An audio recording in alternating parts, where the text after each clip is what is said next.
Welcome to Chillin' 101. We hope this video helps. You start by confirming prerequisites. Outlook and Microsoft Authenticator are installed and updated on your phone, and you know your work or school email and password. Open Outlook and tap Add Account. Once you enter your email, Outlook will detect Microsoft 365 or Azure AD. Make sure to choose the option to sign in with the Microsoft account. This first step initiates the secure flow that lets the Authenticator prove your identity without typing X. Once Outlook requests multi-factor authentication, switch to the Microsoft Authenticator app. You'll either scan a QR code shown on screen or receive a deep link to add the account.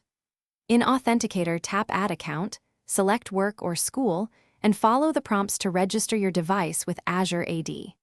You may be asked to approve a push notification or enter a number shown in Outlook. This confirms you control the phone and finishes the link between Outlook and Authenticator. After you approve the sign-in in Authenticator, return to Outlook, which will complete the sign-in and sync mail. Make sure sync finishes before navigating away. To avoid future hassle, enable Authenticator backup in app settings and set an app lock if you want extra security. If sign-in fails, check that device time is correct, notifications are allowed, and your account isn't blocked by IT. Try restarting both apps. Then re-attempt approval or consult your admin as a last step. Thanks for watching. Consider subscribing if we helped you.